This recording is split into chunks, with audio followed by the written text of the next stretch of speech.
Hi and happy Pride. My name is Jess Burke. My pronouns are she and her.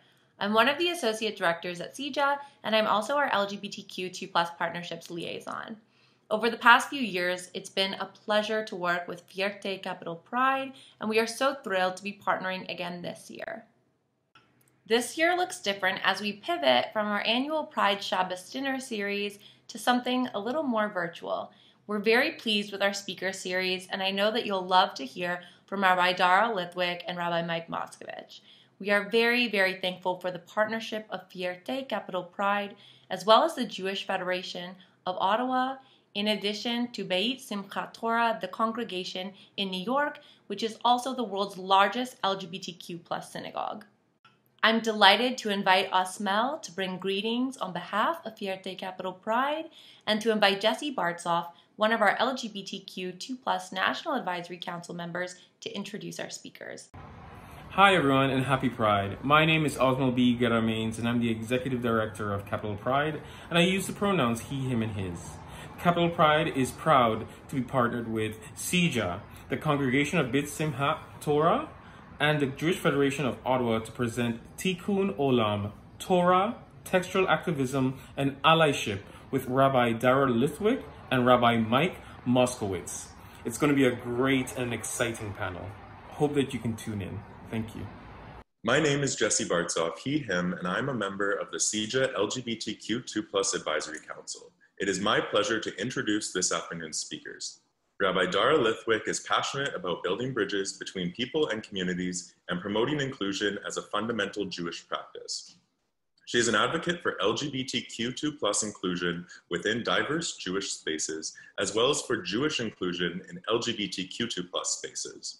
When not at work as a constitutional and parliamentary affairs lawyer, or chasing her children around Ottawa, she is an active at Temple Israel Ottawa and is the chair of the Canadian Council for Reform Judaism's Tikoun Olam Social Action Steering Committee. Rabbi Mike Moskowitz is the scholar-in-residence for trans and queer Jewish studies at Congregation Beit Simchat Torah, the world's largest LGBT synagogue. He is a deeply traditional and radically progressive advocate for trans rights and a vocal ally for LGBTQ inclusivity. Rabbi Moskowitz received 3 ultra-Orthodox ordinations while learning in the Mir in Jerusalem and in Beth Medrash Go-Vohoa in Lakewood, New Jersey. He is a David Hartman Center Fellow and the author of Textual Activism. Shalom. It is amazing to be here today for this interview and sort of talking opportunity with Rabbi Mike Moskowitz. My name is Rabbi Dara Lithwick. I use she, her pronouns, and I am interviewing from Ottawa, Ontario, where I sit as a representative on CIJA, the Center for Israel and Jewish Affairs LGBTQ2+ Advisory Council, as a capital rep, as an Ottawa rep. CIJA engages in advocacy for Jewish federations in Canada and advocates on all sorts of issues of concern to all Canadians, and also with regard to worldwide issues. CIJA is also super involved in the passing of Bill C-16 here in Canada a couple of years ago, which served to add gender identity and gender expression protections to Canadian human rights and criminal legislation. So a little bit about me. I am, by day, I work in the public service. I'm a lawyer in the public service, and on the side, I am rabbi active at Temple Israel, active on the CIJA Advisory Council, and I also serve as the chair for social action, Tikoun Olam, for the Canadian Council for Reform Judaism. And it's awesome to be here today because my day jobs and my gay jobs all sort of come together. I have a wife and 2 kids, and we love celebrating Pride. And it means a lot to us, and seeing the evolution of Pride has meant a lot to me. And Judaism and Pride, for me, go really hand in hand, and my Jewish evolution and my Pride evolution have really gone hand in hand. It is such an honor to be here today with you, Rabbi Mike. So just a little bit, for those who do not know, who I don't, this is like Rabbi Mike Moskowitz is awesome. Rabbi Mike is the scholar in residence for trans and queer Jewish studies at Congregation Beit Simchat Torah in New York, the world's largest LGBTQ synagogue. He's a deeply traditional and also radically progressive advocate for trans rights and vocal ally for LGBTQ inclusivity, as well as for a myriad of social justice issues. He received his 3 ultra-Orthodox ordinations, or smichot, while learning in the Mir in Jerusalem and in Medrash Gavoha in Lakewood, New Jersey.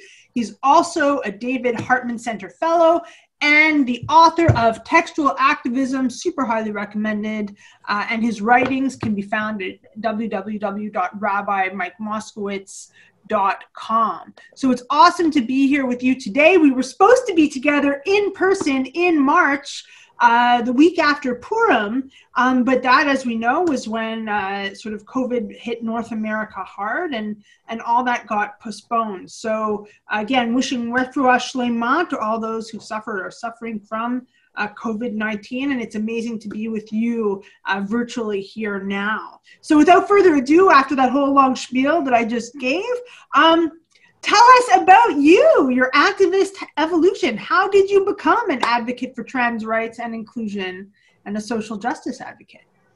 Thank you for the very kind words and introduction, and for the invitation. It's always a pleasure to see you, and I'm always inspired by your holy work. And it's great to be able to see a country like Canada that models so much of the goodness within the Jewish community.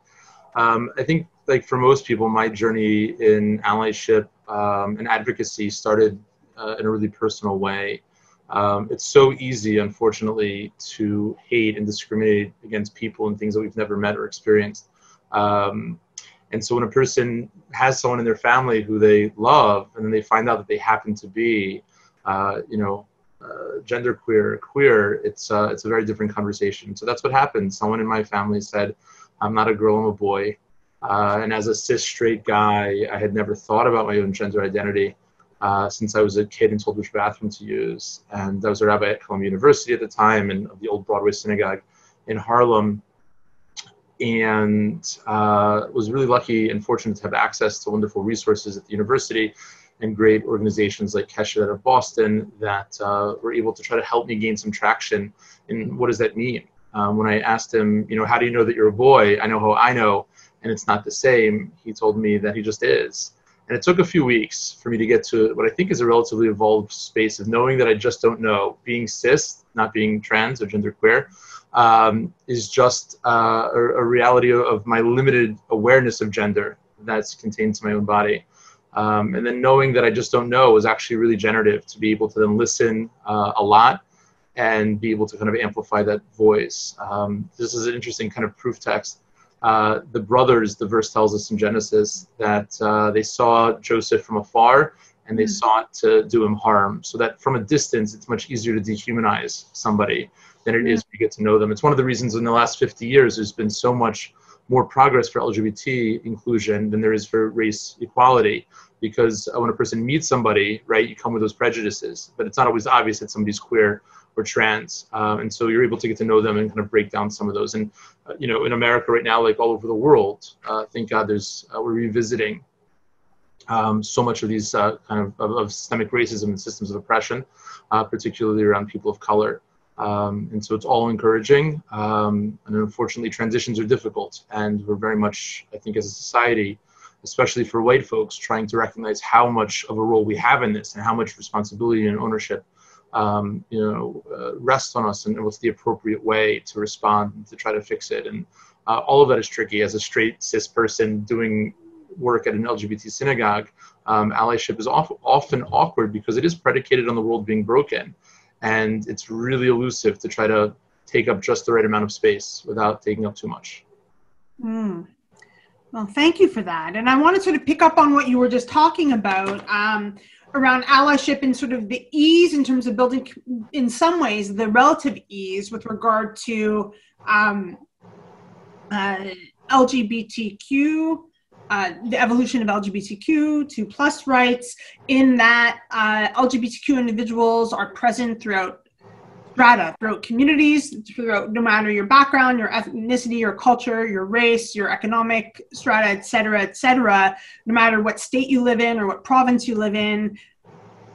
You know, queers are everywhere, you know, and there's, in that sense too, once you have somebody in your family, you know, who identifies in one way or another as queer. I mean, I myself identify as a lesbian. I am cis, otherwise, I she, her pronouns.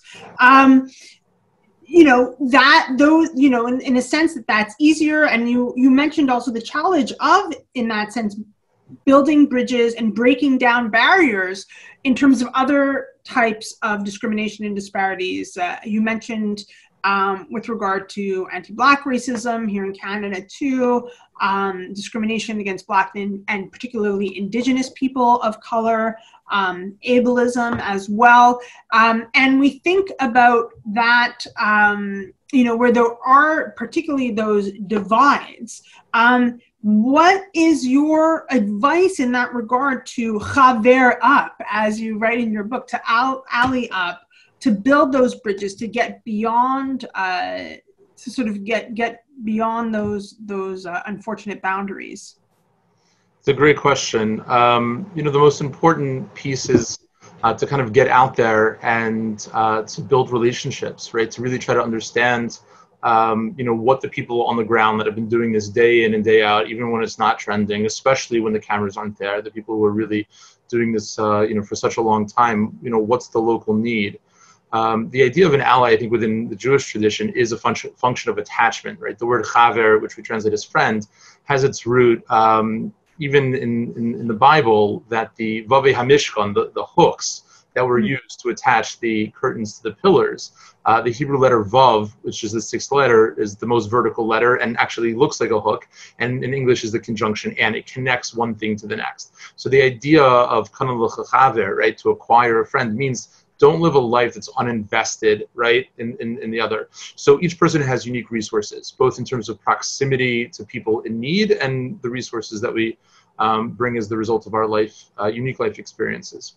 So the purpose of being an ally is to help attach that privilege, often society has constructed to help ease the pain and to provide equality, agency, and a platform for that first person narrative to be told. It's always tricky because it's difficult to ask somebody who's already oppressed and marginalized to dig deeper, to make it easier for us, right, to make ourselves feel better with the recognition of the privilege that we have. But if we don't show up and we don't start learning and reading, so then we're never going to advance the cause. So when we read the news on any given day, there's no shortage of things which are absolutely heartbreaking. God forbid it should ever become easier, right, to be motivated to become an ally. But I think what's helpful to kind of think about on a soul level is what moves us, right? You know, what brings us to tears the fastest. And again, there's no shortage. So thinking about the ways in which we can be uniquely impactful, that if I as an individual don't show up in this space, nobody else can, is a great way of trying to think about how to be the most efficient within, you know, within the spectrum of things. Everybody can do something. Our rabbis teach us nobody can do everything. And so trying to be strategic about it, the first thing to do is to read the right books on any given subject. There's no shortage of books, you know, on, you know, the new Jim Crow, and there are wonderful articles. There, you know, start a book club, right? Find somebody that you know that's been thinking about this consciously and deliberately for a really long time.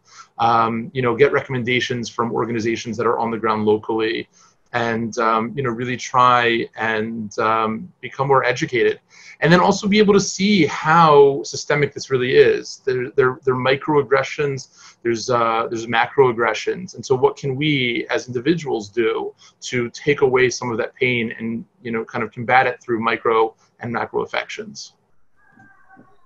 Thank you. Oh, there's so many different questions that I want to ask that could go in so many different directions, and I'll try to keep it a little bit focused.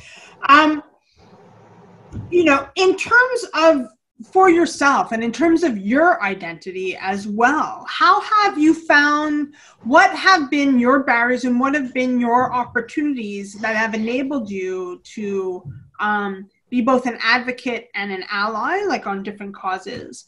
And what is your core Torah where do you lean in terms of getting there? So the core Torah for me is that Judaism is the relationship that God intends to have with the Jewish people. The Torah in our tradition contains the details of that relationship. If we want to have a relationship with God as a parent, we need to love all of God's children as siblings. So if we ever make a distinction between my kids and their kids, right, we're not seeing them as God's children. So for me, that's what motivates me, trying to, hold and be sensitive to the pain that God must be experiencing and seeing so many of God's children, right, in cages, hungry on the streets, right, in constant fear of violence. We own that as a community. There's plenty of food to go around in this world. In America, about 40% of it goes to waste. So we own that, right? The world that God made was perfect in the garden, and then we broke it, and it's on us to fix it. So that for me is kind of the core motivating factor, that I'm in a relationship with God, and God's not happy, right, with the reality of it all. There are moments, and there are nuggets, and there are amazing humans doing deeply holy things that bring God, I think, so much pleasure and nachas. But when we look at society as a whole, there's just no shortage of work that needs to get done. And so for me, I try to compete where I'm strong. I was really lucky to be able to spend a really long time in yeshiva and to get a wonderful education in Jewish texts, in rabbinic texts and methodologies. And so that's kind of my unique contribution. It's been easy for me in that there aren't people in this space so much, right? The left wing of the far right isn't a heavily populated place of progressive fundamentalism, right? Yeah. So in that way, it is a little bit easier. And also there's some planned, obsolescence in that I would like for somebody of trans experience, of queer experience, somebody who has that first person narrative to be in this space. But the way in which the educational system right now, which doesn't provide women with the same education, and also the way in which in the ultra-Orthodox world, women aren't listened to in the same way, right? There aren't yet people in that space to do it, but I hope that soon there will be. And I think that's one of the ways that we can make it very personal, is reframing this in a theological space, which I believe is really true. It is really awkward. It's really tricky. But I think at the end of the day, like, the silence is just more awkward. And so we're doing the best we can. There's often space between intention and impact. When people recognize that good people are trying to do the right thing, we live in a culture that, expects 100% of the time. It's not sustainable. It's not realistic. Having to answer for things that we said or did 20, 30 years ago, we have to own them, right? But when a person has 20 or 30 years of a track record of doing the right thing, so a person can apologize and say, listen, I was where I was, a reflection of society. I'm now embarrassed. I would never do it again. I feel like I have to make amends for it. I'm doing that. But we have to be compassionate and we have to be forgiving. There are a lot of people that are hypercritical of kind of the gradations on the spectrum from, intolerable deviancies to tolerable deviancies, that language is just too offensive, to being accepted and then, God willing, at some point celebrated. But the world doesn't change entirely ever in one space, and it's important to recognize the progress that people are doing, and also to try to encourage people to advance that cause. That the fact that a person can't do all the things doesn't mean that it's insignificant to help advance it in the ways which people can, because a lot of this, and I would say most of this, is about the dominant culture of homophobia and transphobia having very little or nothing to do with Jewish texts and traditions. That's beautiful what you're saying, in terms of it having really nothing to do with Jewish text, because we apply our lens onto our texts in different ways, and whatever our dominant, whatever our the dominant views are at the time. And I also, I recall as you were speaking, like, I was thinking back to my own experiences coming out a very, very long time ago, and being ready for it to take the time for my family to come around. They were not there. They had to go through that process, as you said, even from being in a really bad space and being very discriminatory in some ways, against me, against other people, and to celebration. But I saw that happen, which gives me faith, that it does happen and that it can happen. And I hear you a lot around, being incredibly compassionate for tshuva, saying that people can engage in tshuva. Yet also I hear from what you're saying that like not to take your foot off the pedal, so that it's like, we know it's going to, I know that it's going to take you time and I'm going to be somewhat patient, but I'm not going to let go in the sense of, we are going to get there, and I'm going to encourage you to keep going to get there, to be, to fully embrace, to fully celebrate, to get to that place of celebration, of queer identities, of diverse identities in Jewish spaces, and around the world, like in our societies, in our country. And I think that means a lot. Just to say, I wrote an article last week on, I think it was titled something like "Allyship is not in heaven."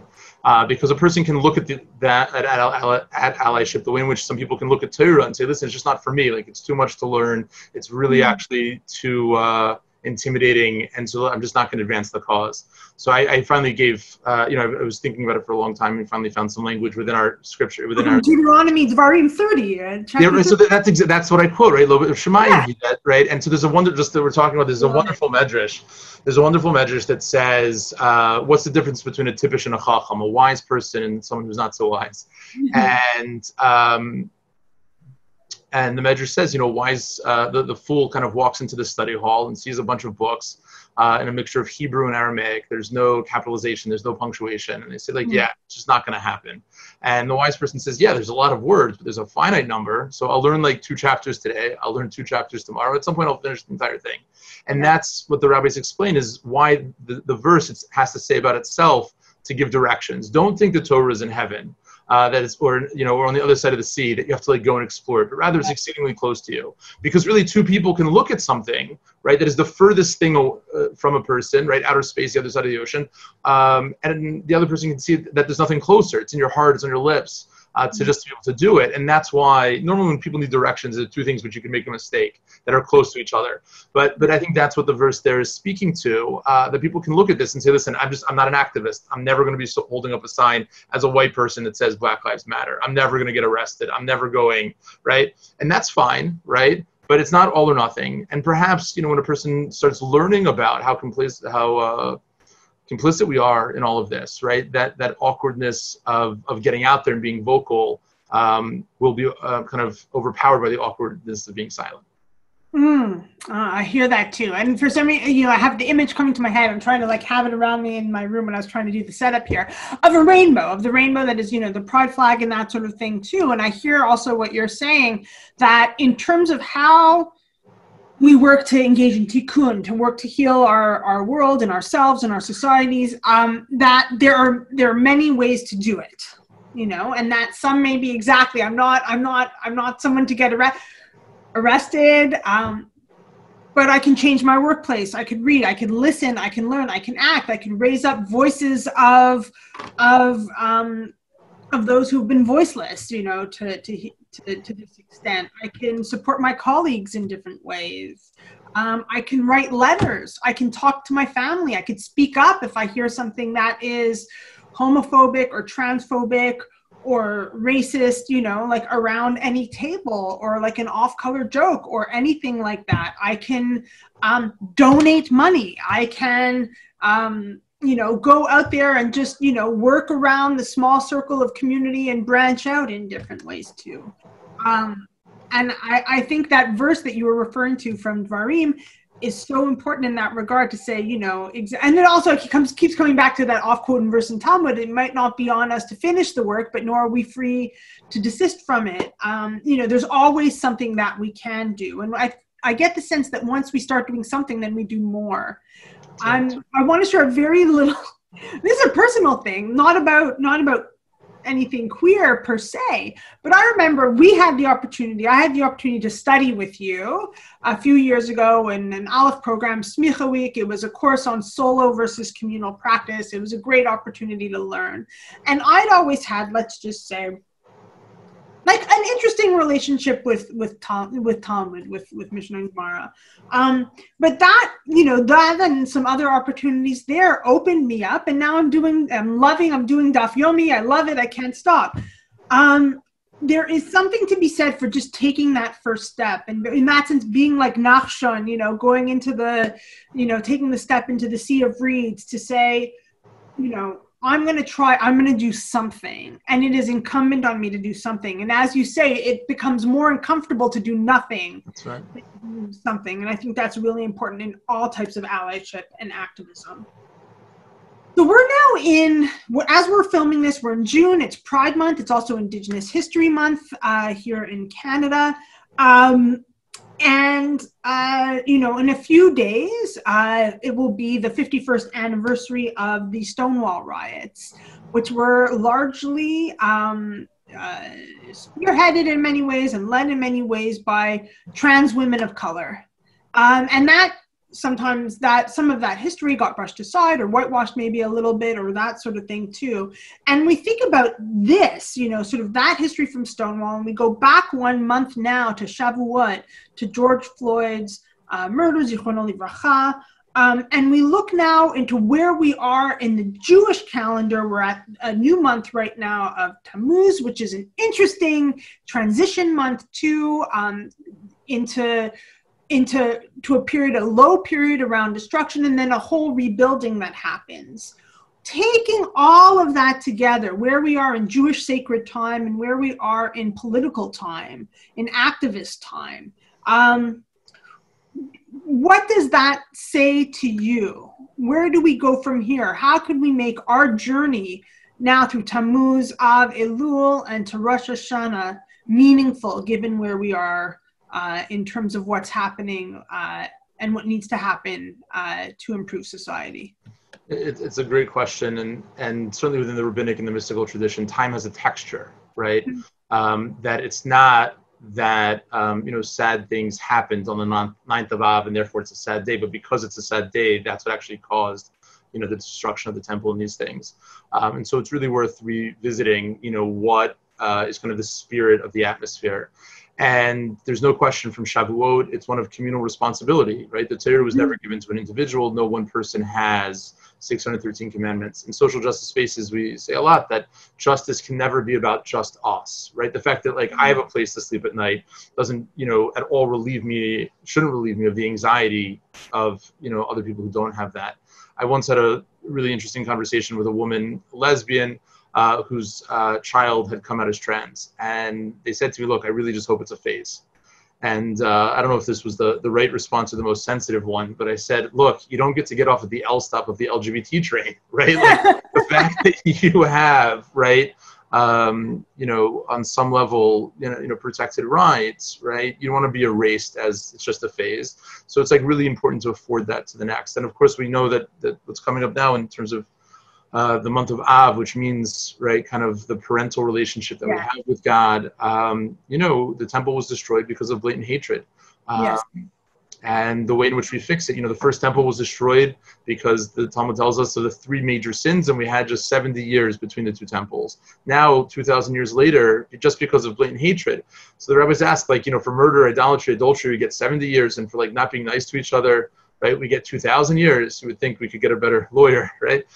So I think the way the rabbis understand it is that it's not a punishment, it's a consequence, right? Until we're able to come together as a family, God refuses to have a home for us all to come back to.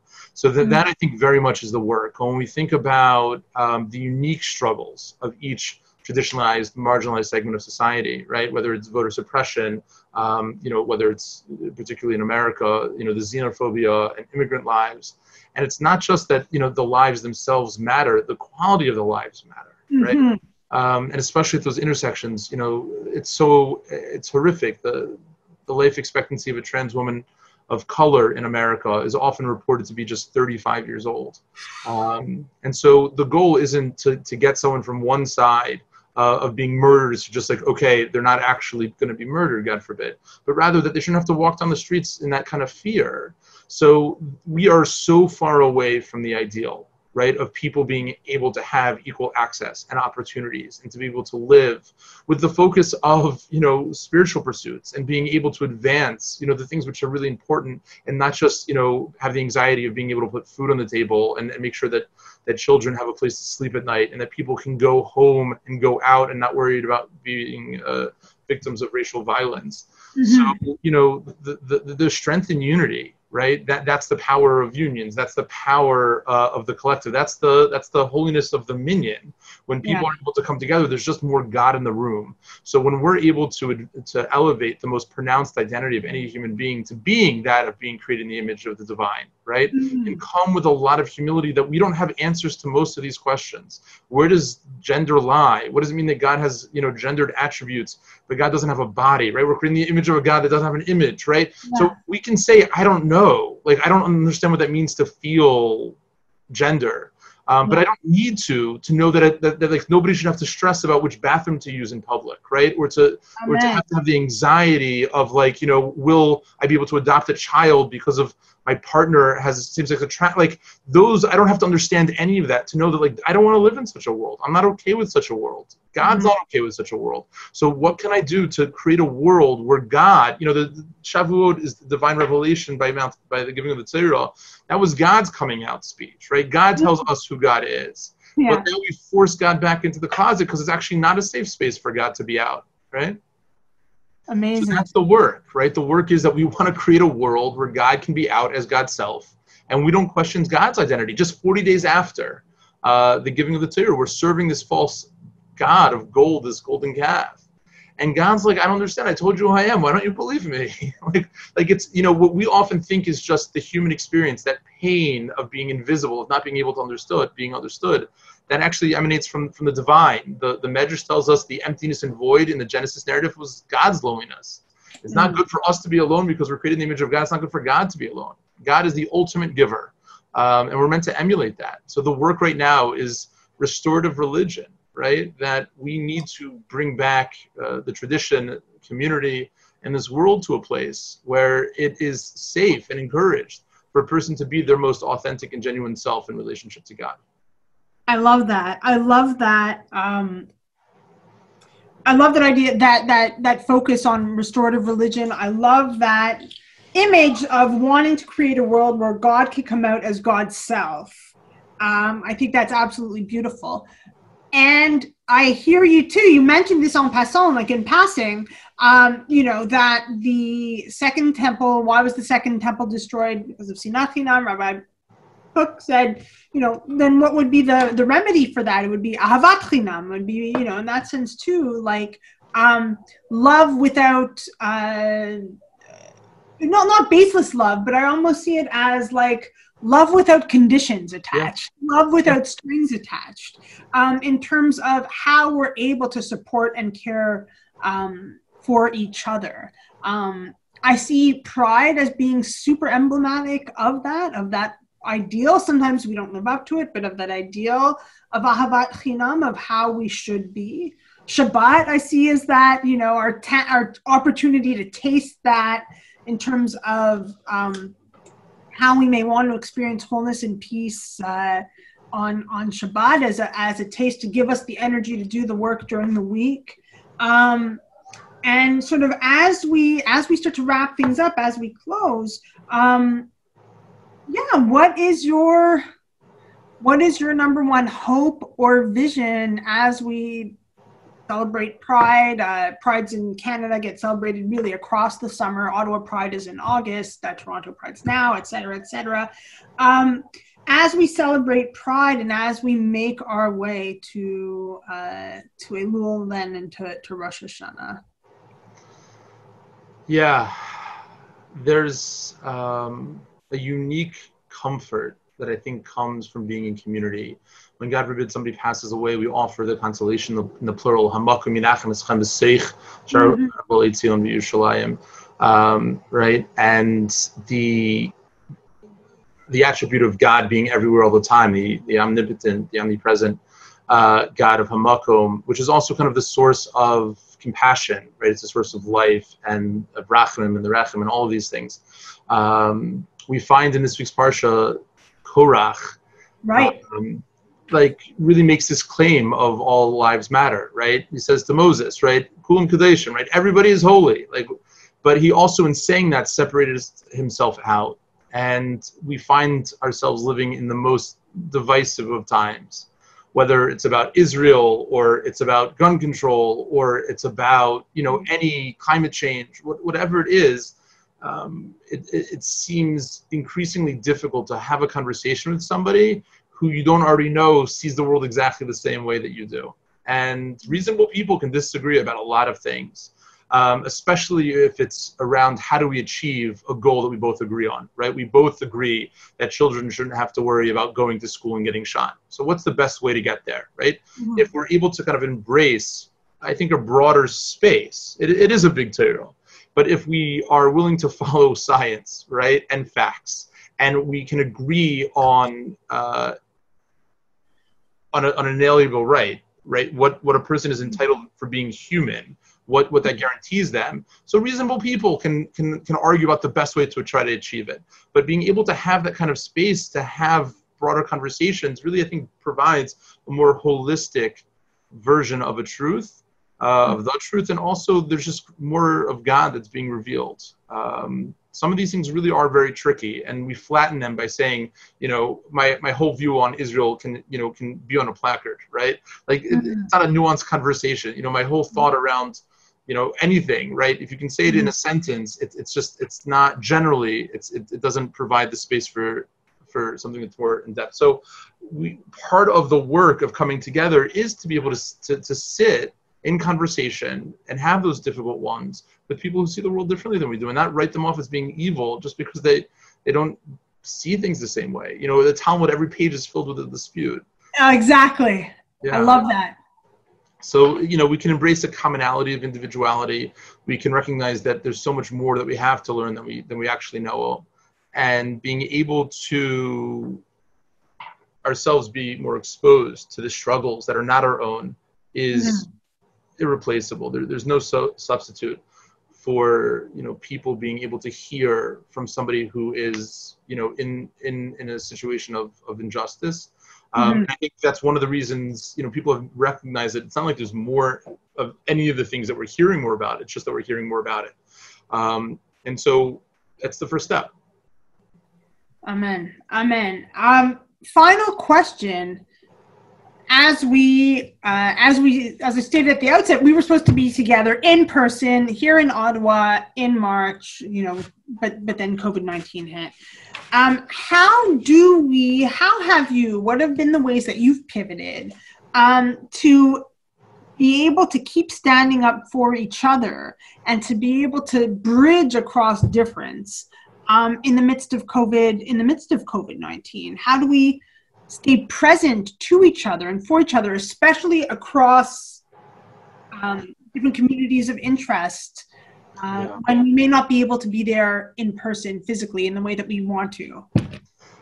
Yeah, I think the only kind of advantage of this time is that people are not traveling. And so there's a way in which it's actually easier, right, to be in a conversation in Canada in this way than it would be other. So it's worth putting out the energy and the invitation to perhaps be in spaces that are beyond your comfort zone, not to be combative, but really to listen.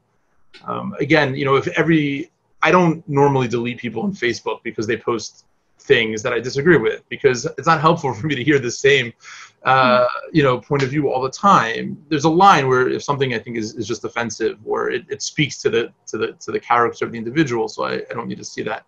But the fact that a person might vote for somebody different than I will, God willing, that's not a reason to shut down the conversation. So if a person posts something that you have a relationship with, that you think is like a good person that you could have a conversation with, it's not, I think, inappropriate to say, hey, if you have the bandwidth and the interest, I'm curious, I'm not interested in fighting, but I really want to understand the perspective, because you are a wonderful person. And this lands, to me, as if we're prioritizing privilege over necessity, or whatever the feeling is.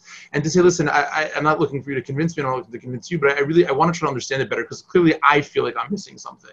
And if the person says, well, actually, like, I'm part of this group, there are people who are lovely people who'd be interested, you can read this, and like, this is at the core of the way we see things. People can agree to disagree and still be friends, and I can't emphasize that enough, how important that is. And then there are people who disagree with me, right? Like, how could you be friends with somebody who's going to make, jokes that are not sensitive, right? There's some people who haven't gotten there yet, but are they more likely to advance, right, if they stay in conversation with and again, it's not for everybody, and it can be exhausting and it's often disappointing. But I think that kind of relationship building, and that's it. I was on a phone call with somebody today, right before this call. Person is gay, is Orthodox, ultra-Orthodox, is closeted. And I had mentioned some organizations, and they said, listen, just being part of that organization, right, would make me more of a pariah in this community than if I would leave the community. So that itself, right, and I was on a panel a couple days ago about the TV show Unorthodox, and just the way in which communities often put so much social pressure that it's not about a person's feelings or even consent. They're there not because they're necessarily naturally aligned. So when we force people to be in certain spaces or punish them for wanting to expand to be in other spaces, it rarely ends well. So part of it is also being forgiving of like, oh, you just sent money to the NRA or Planned Parenthood, right? Like that itself, for many people is like, well, obviously we can't have a conversation. And I think that's sad, and that all does is reinforce the separation of people. So we can disagree about a lot of things, and still be able to advance the cause of making the world better. For example, regardless of your position on Israel, right? Black Lives Matter, whatever their position is on Israel, right? Black Lives Matter, even if they're not pro-Israel, right? That is a movement, right? So part of it is also recognizing the ability to hold the complexity. One last kind of statistic on this, which I think it's not something we give enough thought to. Evidently, about 9 out of 10 people in the world, when their favorite sports player goes to their least favorite team, that's it. I hate the person. It's no longer my favorite thing. Why? Because they're my least favorite team. Now, evidently only 10%, 1 out of 10 people is able to say, listen, favorite player, least favorite team. But that is already too complicated for most people. So the world wants the simplicity of it all. The world is really complicated. So embracing some of that discomfort of that complexity, I think can actually make us more resourced to hold the nuance and the subtlety. Beautiful. So to wrap up, first of all, thank you so much for taking the time, for being here today. It is so wonderful to see you. So just to sum up some of what we've heard, we want to create a world where God can come out as God's self. Allyship is not in heaven. Embrace the comfort of complexity. Take steps, build bridges. Justice isn't about or for just us. Chaver up. And with that, Pride Sameach. Thank you very much. It's always a pleasure. Keep up the holy work. Great to see you. Always a pleasure, and same.